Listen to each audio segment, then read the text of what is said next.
aramubwira ngo genda ukinge n'abana bawe. Arangije gukinga atangira gusuka. Mu by'ukuri ntabwo wafata utuvuta duke cyane ngo utangire kudusuka mu mivure no mu majerekani n'ibindi bintu udafite kwizera. Yari afite kwizera ijambo Imana yavuganye nawe inyuriye mu muhanuzi Elisa. Mu buzima bwawe uracafite kwizera? Uracafite kwizera ko Imana ishobora guhera ku bintu biki igakora ibintu bitangaje? Uracafite kwizera? Bibiliya ivuga igisobanuro cyo kwizera, ikavuga ngo kwizera ni ukumenya ibyiringi kudashidikanya ko bitazaba, kandi ibyo tutareba nibyo kubitumenyesha ko ari ukuri. Mu ijambo rimwe, kwizera no gukuramo gushidikanya. Ukwizera iyo uteranyije n'ubwoba, ukwizera iyo uteranyije n'imiryango ikomeye, ukwizera iyo uteranyije n'abakomeye muzinanye, bushobora kuzagera ku bintu bike. Ariko kwizera ukuyemo ubwoba, kwizera ukuyemo gushidikanya, kwizera ukuyemo amarangamutima yawe, ukareka kwizera kukaba konyene, ushobora kuzagira ku bintu bitangaje, kuko kwizera ntigukoza isoni. Abaheburayo 11:6 bakavuga ngo utizera ntabasha kunezeza Imana, kuko uwizera Imana akwiye kumenya ko iriho ikagororera abayishaka. Kwizera ni ikintu gikomeye, kigomba kuba ntibikunda ko kwizera ukuvanga n'ibindi bintu. Hari umuntu akubwira ati ngiye undi umukobwa mwiza ntabwo nazabura umugabo, ariko ushobora kubona abo wita babi mu rusengero bagutanze kurongogwa. Umuntu ashobora kukubwira ati ngewe nkurikije abantu twiganye, nabo twabanye mu gisirikare, nabo twabanye mu mahanga, mu by'ukuri ntabwo nabura akazi runaka zabingiramwo na runaka, ariko ushobora kumigwa umuntu uvuye ku gikongoreje ubundi agutanze kubona akazi kuko afite icyo yavuganye n'Imana. Umuntu ashobora kuvuga ati akazi ntikakiboneka, ibintu byarakomeye, ariko undi ukabona yakabonye mu buryo utamenya ukuntu byagenze. Imana ikoze igitangaza mu buryo bwayo, kuko yiringiye Imana, afite amasezerano, azi ko Imana ishobora kumutabara ihereye ku busa ikamugirira neza. Ubona bafite nk'aba Bonke, nk'aba Billy Graham n'abandi.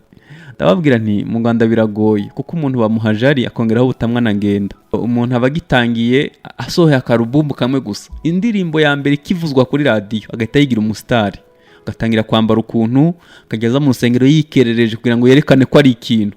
Uyu muntu biragoye ko Imana izamwongera ibindi. Kugira ngo Imana ibisuke birasaba guca bugufi, birasaba ubusabane bwawe n'Imana, birasaba ko winjirana n'abana bawe, ukinjirana n'agakiza n'impano zawe, ugaca bugufi, ukumvira icyo Imana ivuga hamwe n'agakiza kawe n'impano zawe.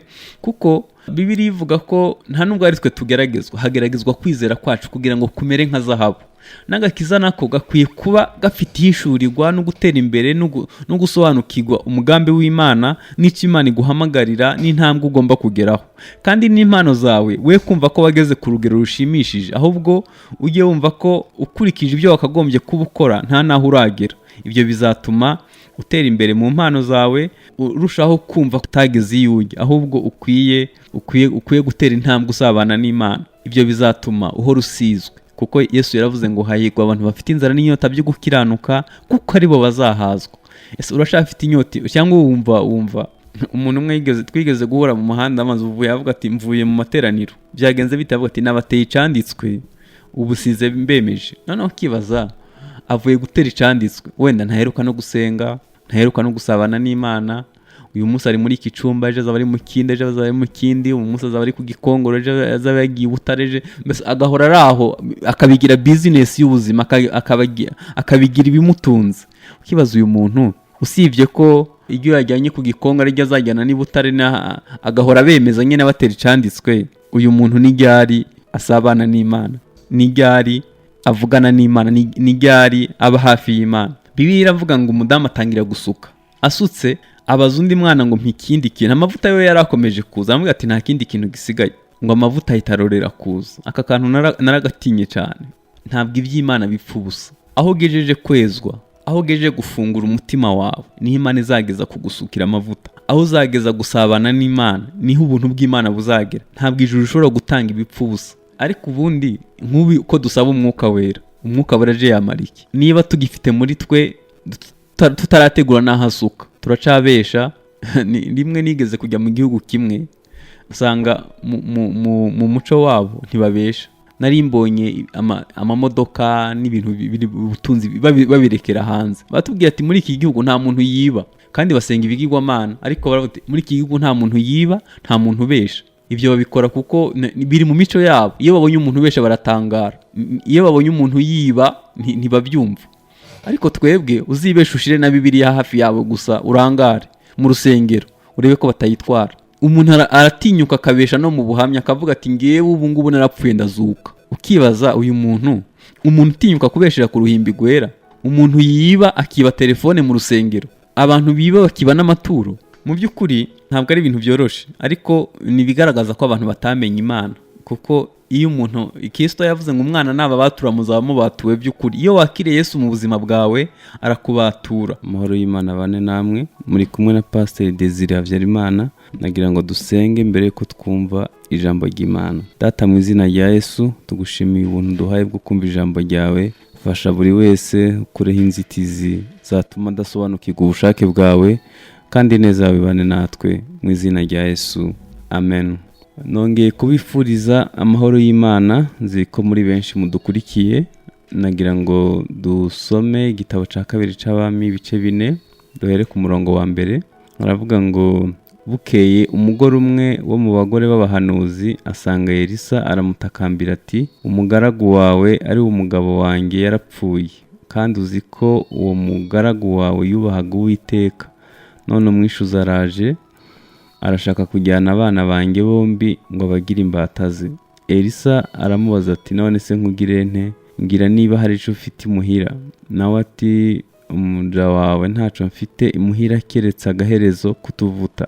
Aramubwira ati genda utire ibintu biri mu busa mu baturanyi bawe bose, ariko ntutire bike, maze winjire mu nzu n'abana bawe ukinge utwo tuvuta dusuke muri ibyo bintu byose, ikintu cyose uko cuzuye ukibike.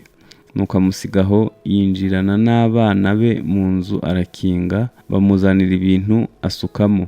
Nuko ibyo bintu bimaze kuzura abwira umuhungu we ati ongera unzanire ikindi kintu. Nawe aramusubiza ati nta kindi gisigaye. Uwo mwanya amavuta arorera kuza. Hanyuma asanga uwo muntu w'Imana arabimubwira. Nawe ati genda ugurisha ayo mavuta wishyure umwenda wawe, asigara agutungane n'abana bawe. Amagambo tugiye kuganira ashingiye kuri uyu murongo wa nyuma dusomye. Aka gace kavuga ngo genda ugurisha ayo mavuta wishyure umwenda wawe, asigara agutungane n'abana bawe. Tugiye kuganira ku mavuta yakwishurira umwenda cyangwa se yakwishurira imyenda, asigara akagutungana n'abana bawe. Uyu mudamu yari afite ikibazo gikomeye kuko umugabo we yarapfuye, apfa mu gihe yari afite umwenda yafashe. Ahandi bavuga ko umugabo ashobora kuba yaritwa Obadiya, kandi mu gihe Obadiya wakoze mu gihe kibi. Ahabu amaze kuvangirwa akazana Yezebeli umunyamahanga kazi muri Isirayeli. Yezebeli yazanye n'imana z'amahanga, harimwo imana zitandukanye. Hanyuma muri izi mana Bibiliya ivuga ko bari yabo babeshe abaturage ko igendera ku mababa y'umuyaga, hanyuma wayirakaza mu kanwa kayo hakavamo umuriro. Yari imana ikomeye, bakavuga ko igusha imvura. Bizeza abantu ibintu bikomeye ariko bitari mu by'ukuri, bitari ukuri. Eliya yabayeho mu gihe iki gihe cyari igihe kibi. Muribuka ko Eliya yarebye akavuyo kari kahari ico gihe bikamubabaza, kuko byari bigeze igihe abatambyi bo mu nzu y'Imana iyo bashaka ko imvura igwa muri Isirayeli bakajya gutambira imana za Yezebeli, kandi iyo bashaka gutsinda intambara bakajya gusenga imana yo mu ijuru. Abantu bagira aho baravangirwa mu mitwe, abasenga baravangirwa, bakaba bazi ngo nuko bimeze. N'iki gihe cyacu ntabwo ari igihe cyiza, ni igihe abantu bamaze kumenyera ibintu biraho, ku buryo bw'uko uwabaza neza agakiza k'ukuri uko bimeze byakugora gusobanura. Kuko umuntu wese yitwa murokore. Ndibuka ko mu myaka itari ya kera cyane gukizwa byari biteye isoni, no kugendana Bibiliya byari igisebo. Ariko ubu ngubu ahubwo kutitwa murokore nibyo bisebetse, ku buryo abantu bose barabyitirirwa n'abatekamutwe. Ko umuntu yaramutse yashinga itorero bikaba biraho, mbese ntiwamenya niba ari ubucuruzi, ntiwamenya niba ari ukushaka ryo kubuzana abantu kuri Yesu, ntiwamenya ku buryo bw'uko imbaraga z'Imana zisa nkaho zigenda. Daniel niko yahanuye aravuga ngo mu minsi y'imperuka imbaraga z'abera zizamenagurwa, aravuga ngo icyakora abazi Imana yabo bazakomera bakora iby'ubutwari. Eliya yabaye mu gihe kimeze gukesha akajya Imana riramujya, aravuga ati umunsi umwe nzahagarika iyi mvura, hanyuma bamenye ko Imana za Yezebeli zatanga imvura. Nta nubwo yiriwe asenga menshi, nta nubwo yavuganye n'Imana, ariko arayihagarika. Aravuga ngo nta kime kizongera kugaruka, nta n'imvura izagwa kuzageza igihe nzabitegekera. Imana iramushigikira, imvura irahagarara n'ikime nticongera kuza. Imana imutungira ku kagezi Keriti, nyuma yaho imwimurira ku mupfakazi w'i Zarefati. Iki gihe rero abahanuzi barapfuye birumvikana, kuko na Eliya baramugenzaga ngo bamwice, ariko Imana iramuhisha. Obadiya afata abahanuzi 50 abashira mu buvumo bumwe, afata abandi 50 abashira mu wundi buvumo.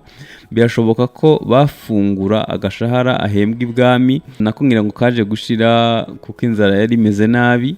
Imyaka ingana kuriya nta mvura igwa, byari ibintu bikomeye. Obadiya ahitamo icemezo gikomeye cyo kujya gufata amadeni kugira ngo atunge abantu be kwicwa n'inzara.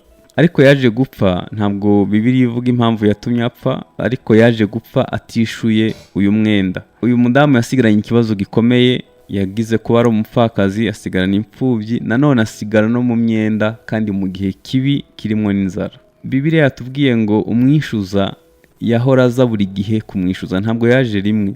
Mu bintu bibaho bibi ideni ribamo, ku buryo umuntu ashobora no guhunga inzira yanyuragamo. Birashoboka ko umuntu yiga no kubesha kubera ideni n'ibindi bintu byinshi bisa bityo. Uyu mudamu ntabwo tuzi uko yisobanuye, ariko byageze igihe biramurenga, abona nta kindi gisubizo afite, abona nta kundi azabigenza, ajya gushaka Elisa.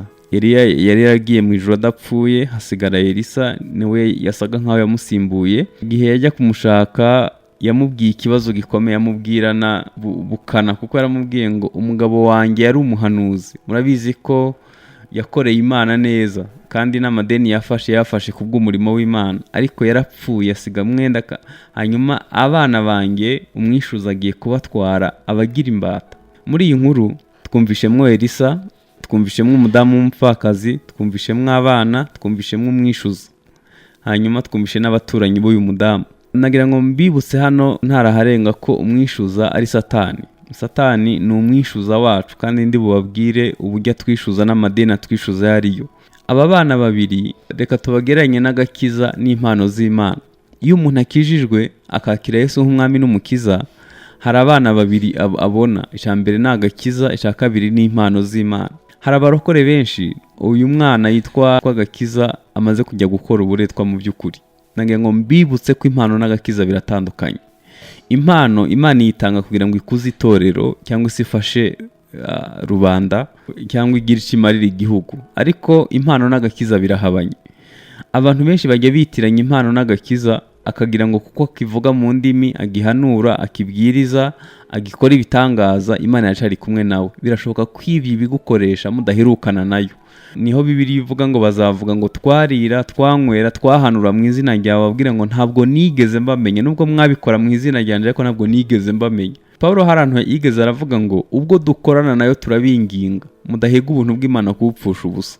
Hari ugukoreshwa nayo no gukorana nayo.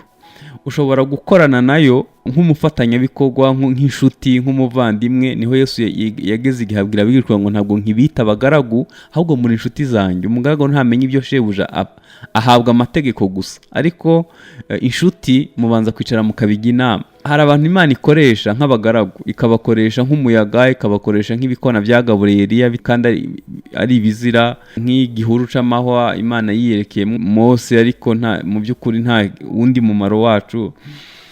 Ariko hano iyo bivuze ko uba inshuti yayo, haba harimo ubufatanye. Ni ukuvuga ngo waritanze nk'igitambo ku Mana, uba inshuti yayo kuzageza igihe igushimika gukoresha. Byigeze kuba ku mugabo yitwa umukozi w'Imana Yesaya, yakoreye Imana ahamara imyaka 5 yose ahanura, avuga ibintu bikomeye, ariko umunsi umwe Imana imwiyeretse asanga ntakwiriye. Aravuga ngo ndapfuye, mbonye Imana afite iminwa yanduye, nabo tubana bose baranduye. Imana imaze kumweza no kumucisha ikara ku munwa, ihitira baza ngo noneho ndatuma nde. Noneho kibaza ubwa mbese ntiyari yaratumwe. Yego Imana yamukoreshaga nk'umugaragu, ariko ntabwo yamukoresha nk'umufatanyabikorwa. aravuga ngo noneho ndumva amaze kwezwa aba ni ngewe utuma. Abantu benshi iyi mpano umwana yitwa Gakiza ashobora kuba yaramaze gukora uburetwa basigaranye umwana yitwa impano gusa. Nababwiye ngo iyo umuntu akijijwe kuri Yesu hari ikintu tuhakura, aduha Gakiza akaduha n'impano ze. Ni nako Bibiliya ivuga ko Yesu yagiye mu ijuru agasiga impano ku bamwizera. Uyu mwishuza yaraje gutwara aba bana babiri bombi ngo abagire imbata. Hari igihe umuntu yishuka akibaza ngo kuko akijya mu rusengero, akijya muri korale, akidiyakona, akiri pastor na bishop na apotre, akagira ngo ntaco bitwaye. Ariko nta nubwo gukoresha impano bivuga ngo uracafite ubusabane nayo. Ariko garuka mu busabane bwawe n'Imana, Imana izagufasha kandi izabana nawe. Uyu mudamu ageze kwa Elisa nta gisubizo yari afite mu by'ukuri. Nanone nagira ngo mbibutse ko uruta Elisa ari hano ari Yesu umwana w'Imana. Yesu afite byose, afite icyo yakumarira uramutse umwiringiye, nta nico wamuburana uramutse uri hafi ye. Yaramubwiye ngo nkugirene, hari ikintu ufite iwawe. Nagira ngo mbibutse ko Imana irakora, ariko irashaka nanone muri kwa kumfatanya bikorwa irashaka hari ikintu ishaka guheraho. Igihe marayika yaza kwa Korneliyo saa 9 z'amanywa ari harasenga, yaramubwiye ngo Korneliyo we, gusenga kwawe n'ubuntu bwawe byazamutse bigwibutsa imbere y'Imana. Ntabwo Tabita yazuwe n'amarira y'abapfakazi, yazuwe n'imirimo myiza yakoze. Hari ibintu Imana ishobora guheraho igakora ikintu kidasanzwe. Hano yaramubwiye ngo ufite iki wawe? Aramubwira ati mfite utuvuta duke nitwo nsigaranye imbere n'inyuma. Biramutangaza, aramubwira ngo genda uhita ukinga utire, kandi ibyo ntutire bike byo gusukamo, hanyuma wikingirane n'abana bawe usuke, uraza kubona igitangaza. Mbibutse ko Yesu yavuze ngo kuva mu gihe cya Yohana Umubatiza ubwami bw'Imana buratwaranirwa, intwari zibugishamwo imbaraga. Imana yifuza gukora, ariko nanone hari ikintu yifuza guheraho kugira ngo ikugirire neza. Igihe Imana ikora nta kindi kintu ihereyeho, ni igihe cyo gukizwa. Mu masengesho yose umuntu asenga Imana igasubiza vuba. Iyo uvuze ngo Mana mbabarira, Imana ihita ikubabarira ikakwezesha amaraso ya Kristo Yesu, nta kindi kintu ihereyeho.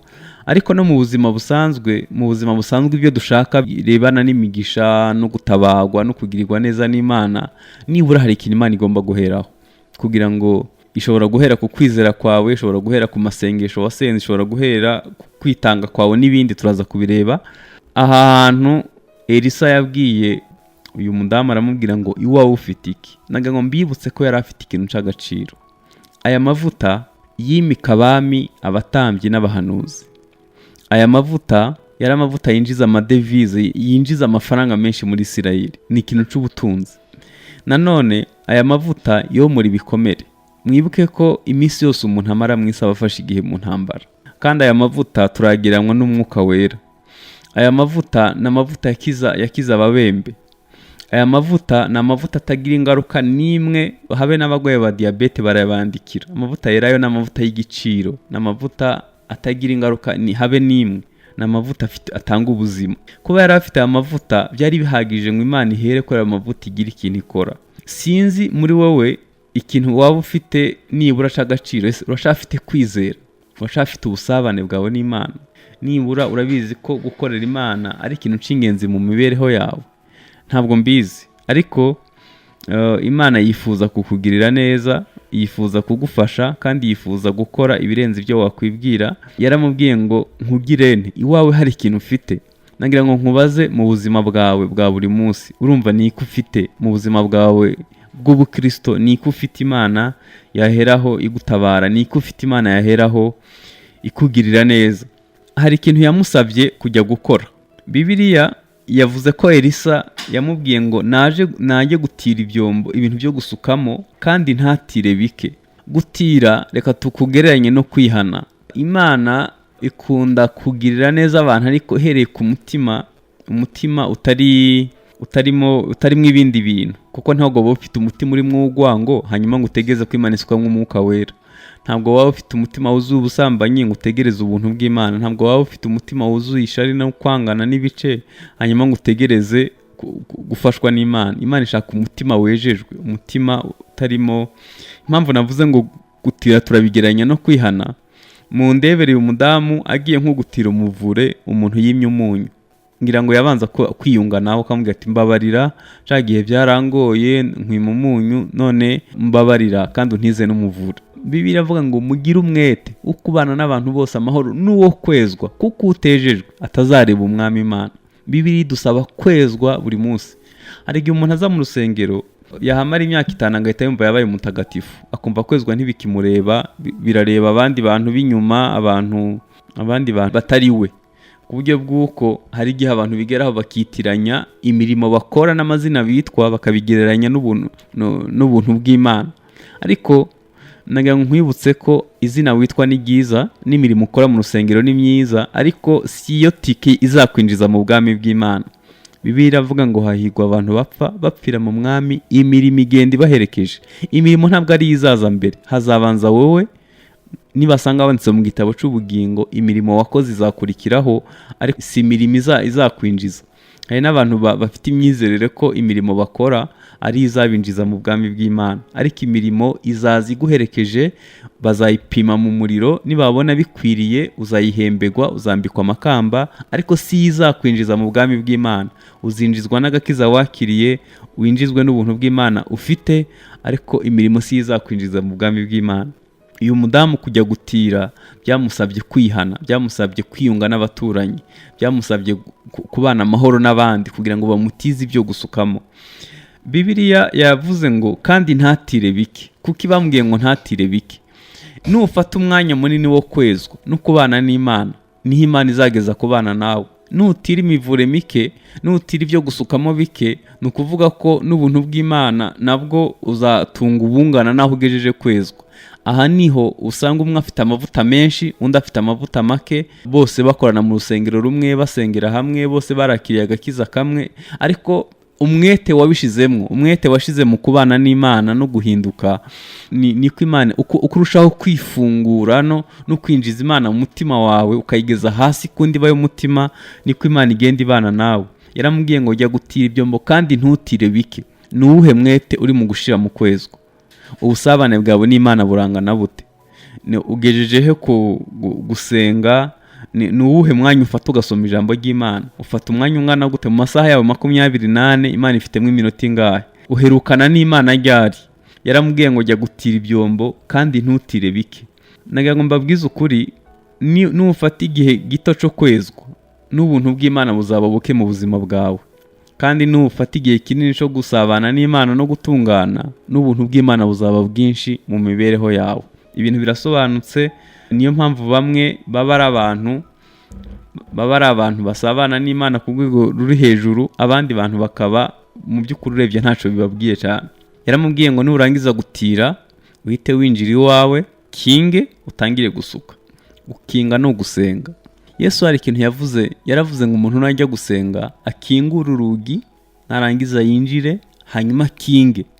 Imana abwiriye mu gwihisho izamusubiriza mu gwihisho. Ubu muri iki gihe gusenga nabyo byabaye ishema cyane, ku buryo umuntu ajya kuri radio akavuga ati ubu dufite amasengesho y'iminsi 40, umuntu agahagarara mu bantu batizera nko mu isoko rwose akavuga ko amasengesho barangije ay'iminsi 21.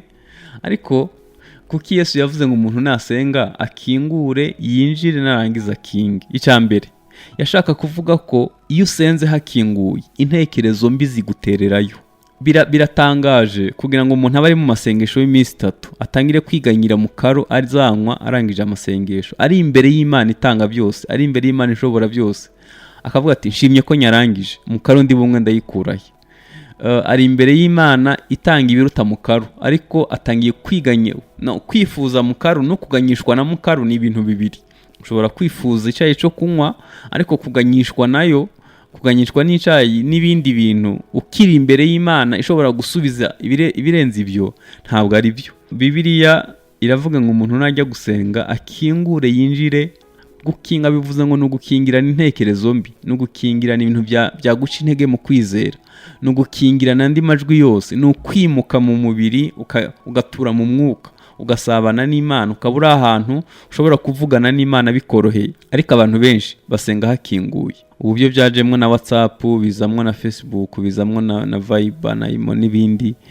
ku buryo umuntu asenga ukibaza niba arimo gusenga, ukibaza niba arimo yaje mu kibuga cy'imikino, niba yaje mu by'ukuri ukumva ntibigeze aho byakagombye kugera. Bitewe n'iki? Umuntu asenga acometseho n'ibindi bintu byinshi ku buryo adashira umutima ku gusabana n'Imana. Ibi nabivuga no mu nsengero zisanzwe. Hari igihe ujya mu iteraniro ukibaza, aba bantu baje gusenga, aba bantu baje gusabana n'Imana, aba bantu bazi icyo baje gushaka. Ukibaza, twaje mu kibuga cy'imikino n'imyidagaduro, aba bantu bafite gutinya no guca bugufi imbere y'Imana. Mu by'ukuri ukabona agaciro duha ubusabane bwacu n'Imana ntabwo ari kenshi. Nta kubaha, nta gutinya, nta cubahiro duha Imana. Nyamara iyo tugiye imbere y'abandi bantu bakomeye tuba dufite gutinya no kubaha, ukabona abantu babihaye agaciro. Hari naho abantu batinjirana amatelefone bitewe n'abo bagiye kubonana nabo, ariko imbere y'Imana ntiwamenya, bisa nkaho bitagifite igisobanuro cyane. Aramubwira ngo genda ukinge n'abana bawe. Arangije gukinga atangira gusuka. Mu by'ukuri ntabwo wafata utuvuta duke cyane ngo utangire kudusuka mu mivure no mu majerekani n'ibindi bintu udafite kwizera. Yari afite kwizera ijambo Imana yavuganye nawe inyuriye mu muhanuzi Elisa. Mu buzima bwawe uracafite kwizera? Uracafite kwizera ko Imana ishobora guhera ku bintu biki igakora ibintu bitangaje? Uracafite kwizera? Bibiliya ivuga igisobanuro cyo kwizera, ikavuga ngo kwizera ni ukumenya ibyiringirwa udashidikanya ko bitazaba, kandi ibyo tutareba nibyo kubitumenyesha ko ari ukuri. Mu ijambo rimwe, kwizera no gukuramo gushidikanya.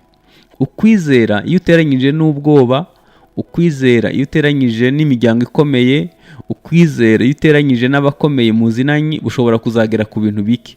Ariko kwizera ukuyemo ubwoba, kwizera ukuyemo gushidikanya, kwizera ukuyemo amarangamutima yawe, ukareka kwizera kukaba konyine, ushobora kuzagera ku bintu bitangaje, kuko kwizera ntigukoza isoni. Abaheburayo 11:6 bakavuga ngo utizera ntabasha kunezeza Imana, kuko uwizera Imana akwiye kumenya ko iriho ikagororera abayishaka.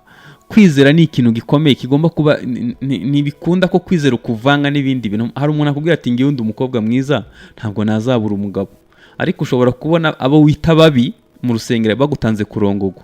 Umuntu ashobora kukubwira ati ngewe nkurikije abantu twiganye, nabo twabanye mu gisirikare, nabo twabanye mu mahanga, mu by'ukuri ntabwo nabura akazi. Runaka azabingiramwo na runaka, ariko ushobora kumigwa umuntu uvuye ku gikongorero ubundi agutanze kubona akazi kuko afite icyo yavuganye n'Imana. Umuntu ashobora kuvuga ati akazi ntikakiboneka, ibintu byarakomeye, ariko undi ukabona akabonye mu buryo utamenya ukuntu byagenze. Imana ikoze igitangaza mu buryo bwayo, kuko yiringiye Imana, afite amasezerano, azi ko Imana ishobora kumutabara ihereye ku busa ikamugirira neza. Simvuze ko kumenyana n'abantu ari bibi. Kumenyana n'abantu ni byiza, kumenyana n'abakomeye ni byiza, ariko ni byiza kwiringira Imana imbere y'abantu bose. Hari umuntu akubwira ati ngewe nkurikije diplome yanjye uburemere ifite ntabwo yazabura akazi, ariko ni byiza kuba ufite diplome iremereye, ariko ukaba ufite kwizera Imana ko ariyo ikingura ntihagire ukinga, kandi ikinze nta wakingura, ikaba ifite ijambo rya nyuma ku buzima bwawe. Ibyo bizatuma Imana igutabara, ikugirira neza. Kwizera gukunda kuba konyene utageretseho ibindi bintu. Kwizera kurimo gushidikanya kubyara ibintu biki, ariko kwizera ukuyemo gushidikanya, ukuyemo ubwoba bw'ejo hazaza n'ibindi bintu, Imana ishobora gukora ibirenze ibyo wakwibwira. Uyu muntu ntabwo yari gusuka atizeye. Ntabwo wafata utuvuta duke, ntabwo Bibiliya ivuga ko twanganaga, ariko twari duke, niko mudamu yivugiye, ngo dusuke mu mivure udafite kwizera.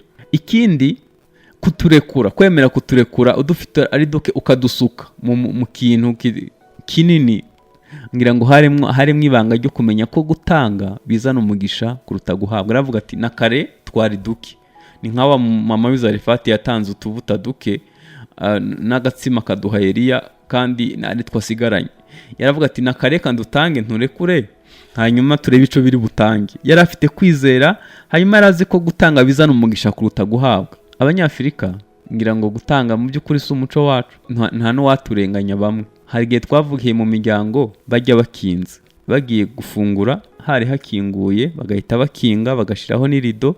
Rimwe na rimwe tukabyita kwiyubaha, kumbe ni ubugugu bwaturenze. Umuntu yakuze iwabo bajya bakinze, ntumutegeze ko azatanga n'ituro mu rusengero. Ibintu byose aba yumva byabibye. aba yumva kugira imyenda yuzuye akaba atari byo byiza, n'amafaranga yuzuye konte ibintu byose bikaba ari ibye, ariko gutanga ntamenye ko ariko kuzana umugisha kuruta guhabwa. Reka mbabwize ukuri, abantu bose bafite ku mafaranga, abantu bose bahawe umugisha bamenye ko gutanga bizana umugisha kuruta guhabwa, ngira ngo mu isi ubukene bwagabanuka. Nigeze gusoma inkuru y'umugabo umwe, ni umugabo umwe mu bakire bari ku isi.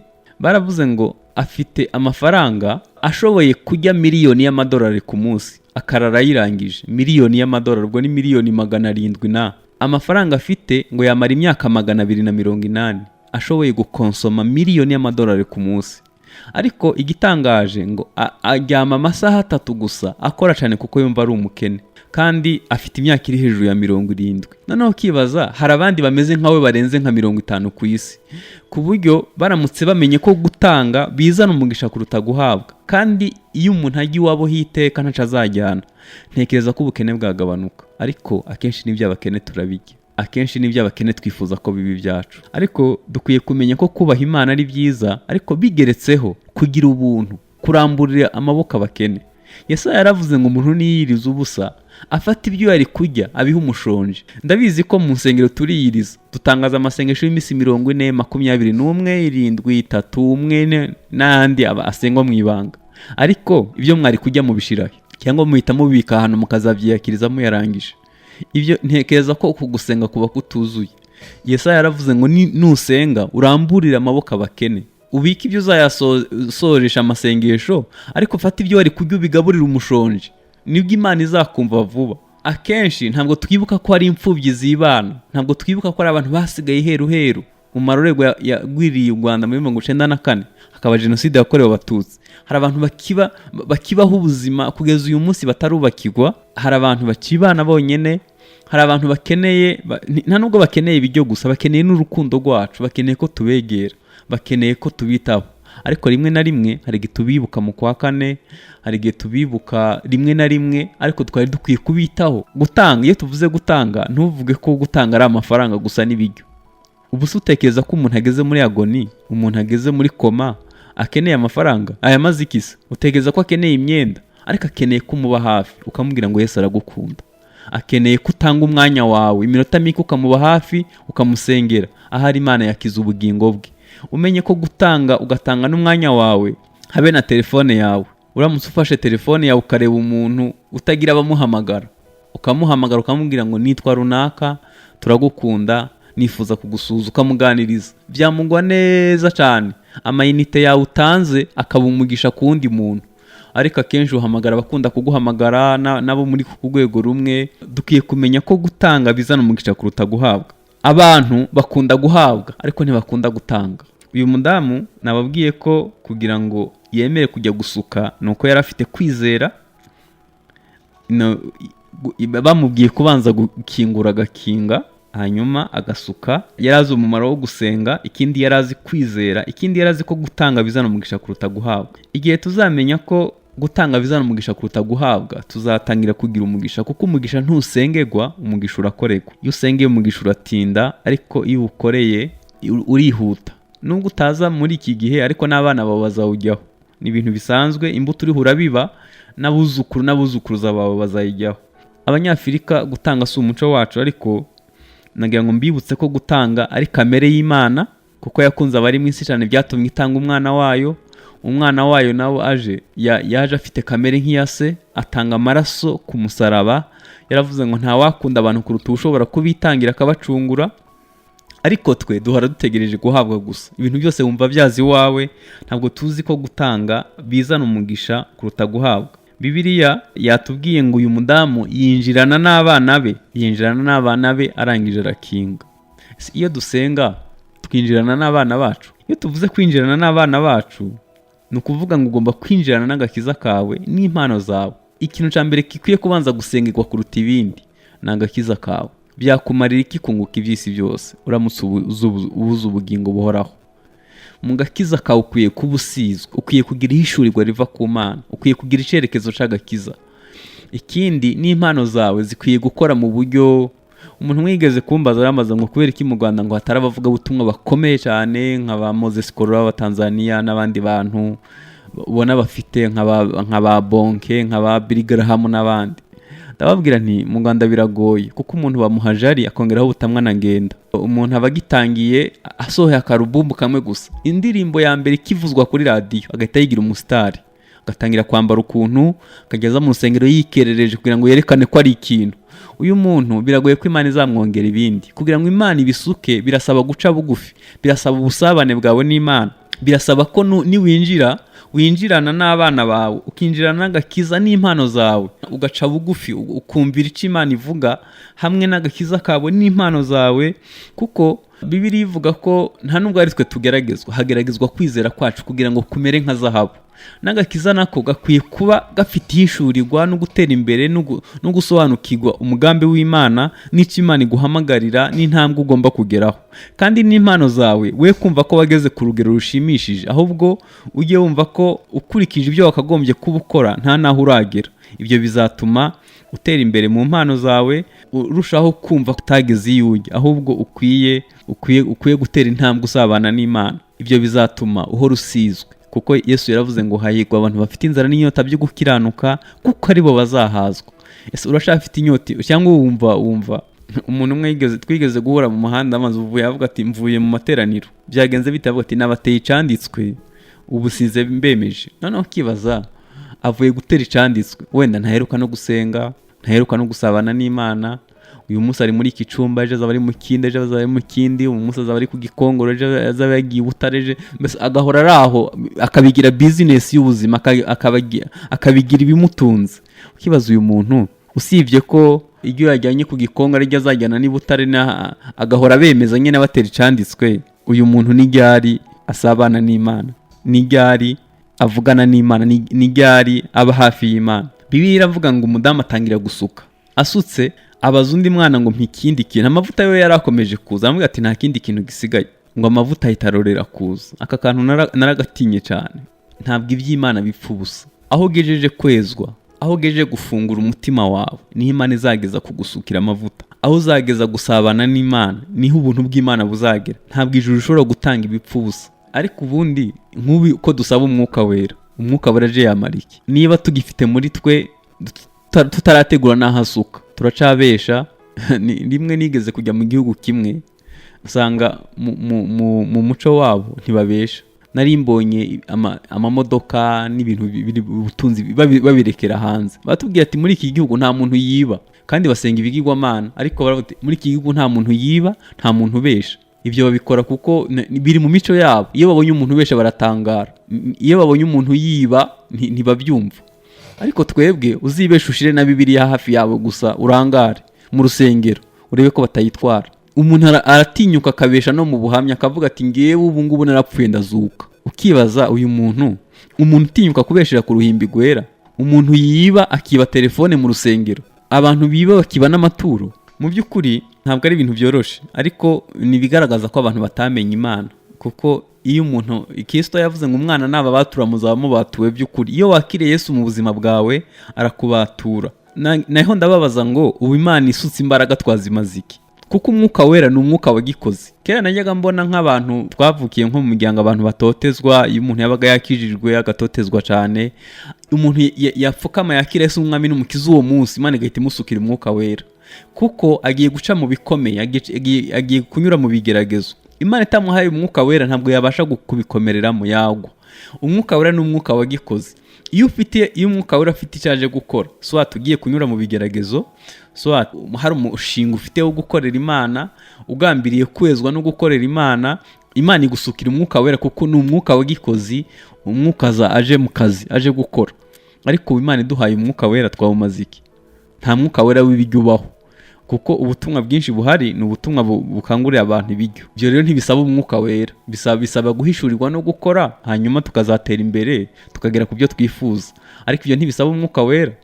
Imana iramutse izanye umwuka wera mu matorero yo mu Rwanda, umwuka wera yamara iki? Ni uwuhe mushinga dufite? Ese turatekereza kuri Somalia, kuri Sudani, turatekereza ku Buhindi n'Ubushinwa, turatekereza kohereza abamisiyoneri bangahe? Ni umwuka wera aje wo kubyina igisirimba gusa mu rusengero. Uwo mwuka wera wahaze n'ubugari n'ibirayi gusimbuka mu rusengero byakunda. Bashizemwo na sente n'ibyuma, kubyina mu rusengero byakunda, ntibisaba umwuka wera mwinshi. Ariko umwuka wera azaje mu kazi. Ni irihe teganyamigambi dufite yo kohereza abamisiyoneri? Ese turasabira abantu umwuka wera ngo bajye kumara iki? Ese abakozi b'Imana bo dufite mu rusengero, ku rusengero usanga rurimo amakorari nka 100, ugasanga mu rusengero rumwe abantu babuze nuko bakoresha impano zihari, hari abavuga butumwa nk'icumi bose batari butahe bavuze, umwuka wera yaza kumara iki? Bibiliya avuga ngo ico gusukamo kibuze amavuta yitarorera kuza. Mu by'ukuri umwuka wera n'umwuka w'igikozi azaza kuko aje mu kazi. Niba nta kazi kahari, ntutegereze umwuka wera, ahubwo tuzasigana logique, tuzinjira mu bwenge busanzwe bwa kimuntu, tubiyobora uko tubyumva, kuko umwuka wera nta gifite akazi. Umwuka wera, Imana ntabwo ntidutekereze ko umwuka wera yashize mu ijuru. Umwuka wera arahari, ariko aje gukora akazi. Ngewe ntabwo nakijijwe kera, ariko ndibuka nkizwa abantu nka 80% babaga buzuye umwuka wera. Kubera iki? Aho kuvuna hari hakihari. Ariko ubu umuntu ajya muri bisi ntabwire n'abandi ko Yesu ari umukiza, nabo mukorana mu kazi ntibabizi, n'abaturanyi ntibazi ko Yesu akiza. Urumva kugira ngo Imana iguhe imbaraga zidafite icyo zije gukora, Bibiliya avuga ngo ahitarorera kuza. Tubigeranye na cya gihe Yesu yatanze imigati. Yesu yatanze imigati, hanyuma aravuga ngo mutoragure n'utuvungukira ntagire igisigara. Ijuru ntabwo ritanga ibipfu busa. Nyamara mu bintu bizadukora harimo n'utuvungukira, harimo utu tuntu dusigara. Mu masaha yawe, wenda dufate ko amasaha yawe y'akazi ari 8 cyangwa ari 10, ahasigaye uyamarisha iki? Bashoboka ko arayo kureba filime, arayo kuvuga urwenya, arayo kuba kuri social media n'ahandi, ariko adafite icyo amaze mu bwami bw'Imana. Utu tuntu dusaguka, tumenye ko Imana idatanga ikintu gipfusa. Elisa asanga uyu mudamu aramubwira ati noneho byakunze, amavuta yaje. Yaramubwiye ngo, niho twasomye, yaramubwiye ngo genda uyagurishe akwishurira umwenda, asigaye agutungane n'abana bawe. Reka mvuga imyenda 3 tutegura gusoza. Umwenda wa mbere ni umwenda wa kamere, ni umwenda w'icyaha. Amavuta, umwuka wera, Yesu yavuze ngo uwo mwuka naza azatsinda abantu, abemeza ibyaha, abigisha amateka no gukiranuka. Nta kindi kintu kizatwishurira umwenda usibye amavuta y'umwuka wera. Nta kindi kintu kizatsinda kamere yacu usibye amavuta y'umwuka wera. Umuntu arabesha akaniba akabihakana ko atari we yabikoze, ariko iyo afashwe n'imbaraga z'Imana avuga ati mureke mbyature n'ingewe, nta kindi kintu kimwemeje, yemejwe n'imbaraga zisumba byose, akihanarira. Kindi, aya mavuta amara umwenda w'ibibazo mu bigeragezo mu buzima busanzwe bwa buri munsi. Uyu ni umwenda wa kabiri wishurwa n'amavuta. Aho Bibiliya ivuga ngo uburetwa buzamagwa no gusigwa. Twe kwemeranywa n'ubuzima bubi n'imibabaro n'ibindi, twe kumva ko byarangiye Imana idafite ikindi kintu yakora. Komeza gushaka gusigwa, shaka mu maso h'Imana. Imana izakugirira neza, uburetwa buzamagwa no gusigwa.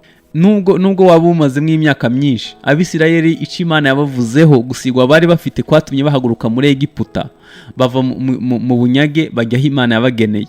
Imana igitanga Kanani umuntu ari mu isi, kazamuhana Kanani y'ubwami bw'Imana. Ubwo ugihumeka, Imana cyafite ikindi yakora. Ubwo ugihumeka, Imana ishobora kukubera umutabazi. Komeza gushaka gusigwa. Umwenda wa 3 ni ibigeragezo byavuye ku Mana, byaje Imana yabyemeye.